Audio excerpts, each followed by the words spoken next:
সাবেক পররাষ্ট্রমন্ত্রী doctor Hasan Mahmud London থেকে ভারতে এসেছিলেন শেখ হাসিনার সঙ্গে সাক্ষাৎ করতে, কিন্তু ৩ সপ্তাহ অপেক্ষা করেও সাক্ষাৎ না পেয়ে হতাশা নিয়ে ফিরে গেছেন। আর আওয়ামী লীগের সাধারণ সম্পাদক ওবায়দুল কাদের বহুদিন ধরে দেখা করার চেষ্টা করতে করতে এখন ক্লান্ত। অন্যদিকে জাহাঙ্গীর কবির নানকের সঙ্গে শেখ হাসিনার একবার যোগাযোগ হলেও সেটা বেশি দূর আগায়নি। ডক্টর হাসান মাহমুদ বলেছেন, শেখ হাসিনার পতনের জন্য গোয়েন্দা ব্যর্থতা সবচেয়ে বড় দায়ী। তার দাবি, ঢাকার গোয়েন্দারা সঠিক তথ্য দিলেও শেখ হাসিনা তাদের কথা বিশ্বাস করতেন না। তিনি শতভাগ নির্ভরশীল ছিলেন ভারতীয় গোয়েন্দাদের উপর।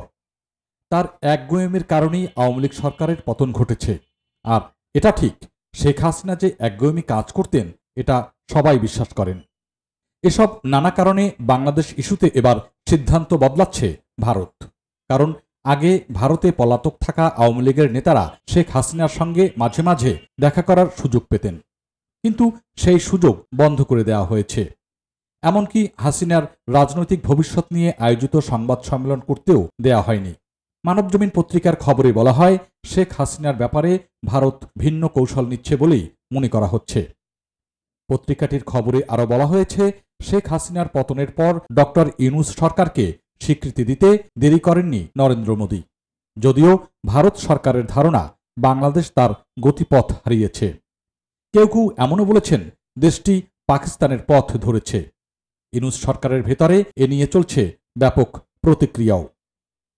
এদিকে মাইলস্টোন স্কুল ট্র্যাজেডির পর একদল চিকিৎসক পাঠিয়ে ভারত মানবতা দেখালেও বাংলাদেশের বিরুদ্ধে নানান কঠোর সিদ্ধান্ত নিয়েছে। ভিসা বন্ধ, ব্যবসা বাণিজ্য গুটিয়ে নেওয়া এবং পুশব্যাক ও সীমান্ত হত্যাকাণ্ড অনেক বেড়েছে। এসবের মধ্যেই দুদেশের সম্পর্ক কুল রাখি না শ্যাম রাখির মতো। সম্পর্ক উন্নয়নের জন্য বাংলাদেশ থেকে একজন ঝানু কূটনীতিককে হাইকমিশনার হিসেবে দিল্লিতে পাঠানোর পর তিনি দৌড়ঝাঁপ করেও বরফ গলাতে পারছেন না। কূটনীতিকরা বলছেন, রাজনৈতিক সিদ্ধান্ত ছাড়া দুদেশের সম্পর্ক উন্নয়নের কোনো সুযোগই নেই।